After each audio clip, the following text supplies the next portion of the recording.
समय का बहुत बड़ा महत्व होता है। मैं बच्चों से भी कहूँगा और अपने भाइयों से भी कहूँगा कि समय एक ऐसी चीज़ है कि जो अगर हाथ से निकल गई, समय अगर हाथ से निकल गया वो वापस नहीं आता है। चाहे कोई कितना ही ताकतवर क्यों ना हो, चाहे कोई कितनी पैसे वाला क्यों ना हो, चाहे कोई कितनी शोहरत वाला क्यों ना हो, लेकिन जो समय निकल गया उस समय को वापस नहीं ला सकता है।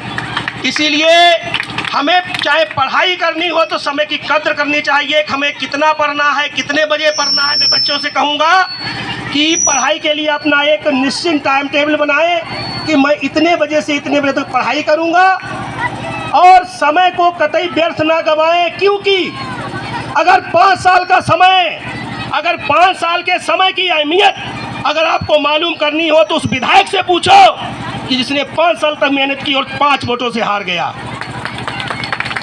अगर 1 साल के समय की कीमत अगर आपको मालूम करनी हो तो उस विद्यार्थी से पूछो जिसने 1 साल तक कड़ी मेहनत की और 1 नंबर से फेल हो गया। अगर आपको 1 सप्ताह की कीमत पता करनी हो तो उसके प्रकाशक से पूछिए पेपर के कि उसको कोई नई खबर छापने के लिए आई थी, वो नहीं छाप पाया और उसका 1 सप्ताह बेकार चला गया। अगर 1 मिनट की कीमत आपको पता लगानी हो तो उस व्यक्ति से पूछो कि अभी वो स्टेशन पर 1 मिनट लेट पहुंचा और उसकी ट्रेन छूट गई।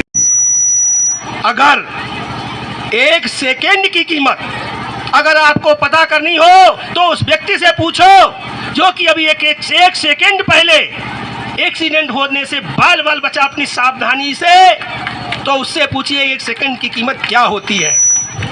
तो भाइयों, समय की कीमत को समझो। समय की कीमत को जिसने नहीं समझा, जैसे बच्चे हैं, अभी आपकी पढ़ने की उम्र है, पढ़ने का समय है, अगर आपने उम्र निकाल दी खेल में और व्यर्थ के कामों में तो फिर ये वापस नहीं आनी है। और ऐसे ही हमारे जैसे भाई और हमारे बंधु, हमारे जो अभिभावक होते हैं, उनका एक चीज होती है, मैंने देखा है कि बच्चे का एडमिशन करा दिया विद्यालय में, अब सारी जिम्मेदारी खत्म। बच्चा गाली दे रहा है तो मास्टर साहब से शिकायत, मास्टर साहब बच्चा गाली दे रहा है। अगर बच्चा कोई गलत काम कर रहा है तो मास्टर साहब से शिकायत।